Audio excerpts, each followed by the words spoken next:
Oi, pessoal, eu sou o guitarrista investidor e aqui eu largo um pouco a guitarra e falo de investimentos, geração de renda passiva no longo prazo, através de empresas boas pagadoras de dividendos.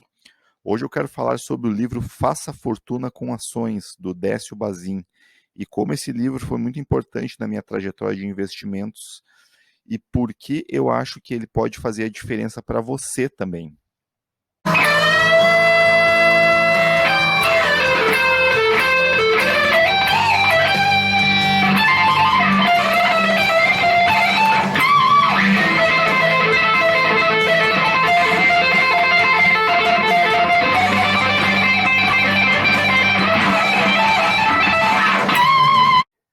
Esse livro foi escrito em 1992 e teve uma revisão em 1994. O mais impressionante deste livro é que, apesar de antigo, continua muito atual nos dias de hoje. No início da minha trajetória de investimentos, eu entendia muito pouco sobre a bolsa de valores e tinha aquela visão equivocada de que bolsa é cassino, que se pode ganhar muito, mas também pode perder em igual proporção. Uma mentalidade bem especulativa, né? Pois bem, quando este livro caiu nas minhas mãos, foi uma chave virou na minha cabeça, né? Eu finalmente comecei a entender o poder dos dividendos no longo prazo.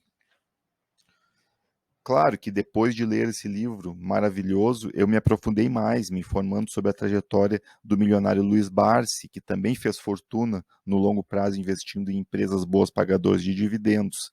O interessante é que o Barsi foi contemporâneo do Décio Bazin e, inclusive, era conhecido dele. Mas quem foi o Décio Bazin? Ele foi um profissional do mercado bastante respeitado, costumava escrever para a Gazeta Mercantil, inclusive o editor do jornal da época fez o prefácio do livro. Como nos anos 80 o Brasil vivia numa realidade de hiperinflação, ele deixa claro no início do livro que os valores mostrados no mesmos estão todos em dólar, pois quem viveu nos anos 80 e início dos 90 sabe que na época os preços subiam diariamente em função da inflação, tendo que ser remarcados constantemente. O livro em si dá todo um ensinamento sobre boas empresas, a importância de aportar regularmente em boas empresas que paguem bons dividendos. O livro apresenta 3 critérios para se escolher uma boa pagadora de dividendos. O primeiro deles é que ele só escolhia empresas com um dividend yield acima de 6%. Para quem não conhece o dividend yield, é um indicador que mede o retorno em dividendos pago por uma empresa aos seus acionistas. Ele é calculado através do valor total dos dividendos pago pela empresa nos últimos 12 meses, dividido pela cotação atual. Mas por que 6% de yield? Ele considerava 6% um retorno ideal porque era mais do que a renda fixa pagava na época.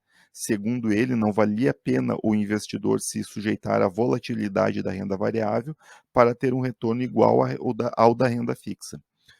O segundo critério que ele utilizava é escolher empresas que não estivessem muito endividadas. No livro, ele não deixa claro o que seria uma empresa endividada para ele. Hoje, nós temos bons indicadores, como dívida líquida sobre EBITDA e o dívida líquida sobre patrimônio líquido. Claro que cada caso deve ser estudado com bastante critério, de acordo com o case da empresa. Mas, no geral, o ideal é que o dívida líquida sobre EBITDA não seja superior a 3 ou 3,5 vezes. E o dívida líquida sobre patrimônio líquido não seja superior a 50% do patrimônio líquido. O terceiro critério que ele utilizava é escolher empresas que não estejam envolvidas em escândalos, ou seja, empresas que não estivessem em meio a notícias ruins na imprensa toda hora, né, com notícias ruins. E outra coisa interessante é que ele ensina uma fórmula para calcular o preço justo de uma ação. Segundo ele, o preço justo da ação deve ser de 100 dividido pelo dividend yield da empresa, multiplicado pelo somatório dos dividendos pagos nos últimos 12 meses. Eu fiz um pequeno exemplo aqui, ó, vamos considerar que a empresa tem um dividend yield de 7,6% e paga 1,10 de dividendos por ano. Então a gente faria 100 dividido por 7,6, que daria mais ou menos 13,15, e multiplicaríamos 13,15 por 1,10, que são os dividendos, né, dos últimos 12 meses da empresa. Daria um total de 14,46, que, segundo o Décio Bazin, de acordo com esse exemplo, seria o preço justo da ação. O preço justo ficaria 14,46. No livro também ele faz uma interessante comparação entre o especulador e o investidor. Para ele, o especulador compra ação na expectativa de que ela aumente de valor, enquanto o investidor busca um rendimento em cima do capital investido. Para ele, não faz sentido a pessoa comprar um papel sem esperar que ele gere um rendimento.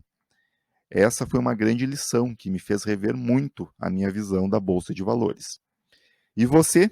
Me conta aí se você já leu Faça Fortuna com Ações do Décio Bazin e se esse livro causou um grande impacto em você também, assim como causou em mim.